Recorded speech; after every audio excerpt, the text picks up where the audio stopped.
All right, Einar, take it away. Yeah, I actually want to approach this a little from a skin production perspective, like how we as a team went into looking at how to actually make Spirit Blossom Kindred. Uh, I chose this skin because it really showcases all of the things we actually have to think about when we're um, designing our skins.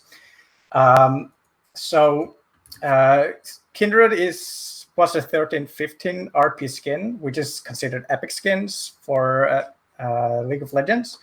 And those skins do not change animations much. You basically have the budget to do a recall and do a little bit of tweaking here and there. But we still wanted to do something special with Kindred. First of all, Kindred, probably most League players know who they are. They're basically two characters in one. It's a lamb and a wolf. They're death, and everyone in Runeterra will see them at one point. What we wanted to do specifically for Kindred was changing the lamb completely from a creature-like being into that of a human child. Uh, Most characters we work on when we make skins don't really change very much between their base design. It's more like an alternative universe. Like Yasuo will still be Yasuo either if it's in space in the Odyssey universe, if it's a music producer, if it's in the Spirit Blossom universe, it's still going to be Yasuo. But we wanted to take Kindred a step further and completely changing how Kindred looks. So, uh, one big problem with Kindred and turning her into a child, especially Lamb, turning Lamb into a child, is basically the proportions are all wrong. Proportion of Kindred or of Lamb is usually kind of more of like a combination of a lamb, a monkey, and several different animals. And that sounds probably to a lot of you like a child, but from a proportion perspective, it is not. So early on, when we're working on the concept, it's very important as the animator, the rigger, and the modeler to actually look into how can we actually find a design that we can use in game without breaking anything. Um, so uh, the first thing we realized with Kindred was we cannot have human legs. There is no way we can have human legs on this character because the in-game animations are like on hooves, and she jumps on in a lot of like weird ways. She stands on her leg in like very inhuman ways. So we decided to make her more like a fawn-like being. Another problem with Kindred as well was its neck area, its head is far above that of a child. So we needed something to really cover up the neck. So we gave her a lot of fur. We talked about like giving her a lot of fur to like cover up the areas so we could hide as much of the problems as possible when we went forward. Uh, Her hair, we turned her hair into like what the ears are. And we looked for a lot of like different areas of where we could change things. Also, we looked into having a skirt, but some of her animations are a little risky with the skirt on. She jumps around like upside down, so we decided to go with some more puffy legs.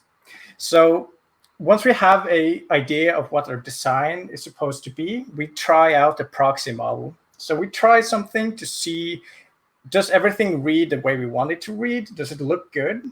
So the modeler throws out something for us to test. We try it in game. We try it in Maya. We look how it looks in different poses. Uh, in this case, our initial design worked pretty well, but her arms were very like, uh, how do you call it? More like slim, and it felt really weird in the how long they got. So we decided to take a next step of like adding clothing to the arms to kind of like hide that as much as possible. Uh, so this is the final design we landed on, and at this point, people can focus a little bit more on their crafts. But there was one thing we really wanted to do with Kindred, and that was to actually show her human face during her skin. And there's a very, very, very thin line between something, a little cute girl that is like very appealing, and something like horrifically creepy doll-like.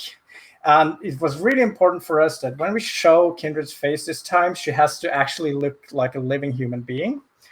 And in League of Legends, we don't usually make face rig for cheaper skins because it's not very noticeable in game. But for Kindred, we knew we really had to do something with her face because this is the first time we see her face, and we wanted her to like feel very charming instead of like scary. So for the recall, we actually swapped her entire head with a different model that had extra joints for her eyes and her eyelashes, and then we just hide the difference so it looks like she takes off her mask during the recall. Um, Other things we really need to look out for when we create a skin like this is like extremely proportion breaking animations. Like her dance did not look good as a human character. It's like breaking her own neck, and also her neck one in her idols are like really off as it just stretches off proportions. Then you have to go in, you have to fix that in order for that to feel correct. And then we test a lot. We have Kindred players go in and test the character, see if everything feels correctly when you play the character. And once we're at that point, we're like, oh yeah, this definitely feels like Kindred. There's nothing that feels really off. We're like happy with the base animation kit, and we can focus more on the recall. For the recall, I worked on this one. It was important to the team. We wanted to show her without the mask, so she's kind of like serene playing music. And the team was really excited about a little like Meep having the mask on and playing with Wolf in the background. So we added like a little show where they're kind of like having a theatrics together, but it's all in a safe environment. Wolf will not eat the little guy. So yeah, that is kind of our process for making a skin in the 13, 15 tier. Awesome. Thanks, Einar. That was fantastic.